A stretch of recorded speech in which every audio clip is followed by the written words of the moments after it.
He endured days of terror and abuse, says he prayed nonstop for an end to his nightmare, and he survived it. But now the nightmare has come back for Martin Andrews. Amen. Please be seated. He's a church elder, a man of faith, despite, or perhaps because of, a dark corner of his past. It's always been a private kind of hell that I've had to go through. Now, Martin Andrews' private hell has become a public campaign. Everyone from the governor on down, every senator, the attorney general. His email barrage aimed at keeping Richard Osley behind bars. He disarmed you. He says, my name is Pee-wee. You think, oh, well, it's a cute name. Martin was talked into Osley's van with a promise of work 30 years ago, taken to a wooded area near Portsmouth, Virginia, to what Osley told Martin was his brother's deer hunting box. It would become a hellhole. He says, I've got bad news for you. You've just been kidnapped. My blood ran cold. Martin spent much of the next 8 days chained or held at knife point in the box while Osley molested him. It was force, it was rape, and it was always, either you will do it, or I will kill you. Martin says he heeded the words of an old hymn, Pray Without Ceasing, in the box. After a week, Osley left, saying he'd phoned Martin's parents to come pick him up. But it wasn't until the next day rabbit hunters heard noises coming from the underground chamber. He had his fingers stuck there, lifting the trap door up and yelling at the same time. A police photographer snapped photos of the scene, including this haunting image of Martin, still chained in the box, his eyes blackened by Osley's beating, a photo Martin just saw recently. It really makes me really want to cry.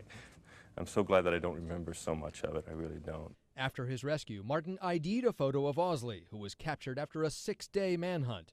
He was a known sex predator, had served 10 years for molesting one boy, and was scheduled for trial on another molestation charge the very day he abducted Martin.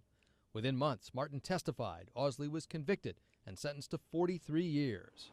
And Martin grew up, moved to Florida, and tried to put his childhood trauma behind him, until a few months ago he learned Richard Osley was due for release. All I knew was that they were going to be letting a very dangerous person back out onto the street.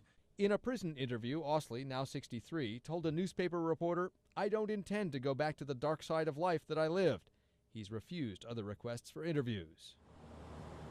Virginia prison officials won't comment on Osley specifically, but say they do offer treatment programs for inmates like him. But experts say repeat violent pedophiles are hard to cure. If they like to have sex with children or violent sex with adolescents, that's not going to change. The more questions Martin Andrews asked, the more the answers upset him. Virginia lawmakers 3 years ago passed a law like Florida's Jimmy Rice Act, allowing sex predators whose sentences are up to be evaluated and sent to secure psychiatric facilities if they're found to still pose a danger. But what they failed to do was to fund it. From lawmaker after lawmaker, emailed replies expressing sympathy, but most telling Martin sex offender recommitment is too expensive in times of critical budget crunch. Some doubting the law would stand up in court. The prevailing thought is that Virginia's bill is unconstitutional. We can't retroactively go back and change somebody's incarceration. Virginia's Attorney General insists the law is constitutional and urges it be funded. Those who saw the results of Osley's acts, the hunters who rescued Martin 30 years ago, can't believe a release is being considered. I could never trust and believe that anybody like that could ever be cured. The law is too easy.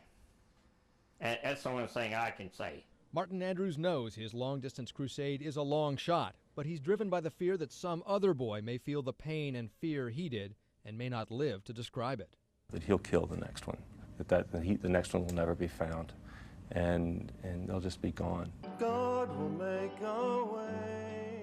I sing a song here on Sundays sometimes that says, God can make a way where there seems to be no way, and he has made a way for me all of my life. He made a way for me to survive that week. He made a way for me to get out of that box, and I have faith that he will make a way to keep Richard Osley from hurting another child. Richard Osley is due for release next April. Martin Andrews is hoping that bringing his story to light in Virginia will force state lawmakers there into action that may keep Osley behind bars. Nick Bogert, NBC6.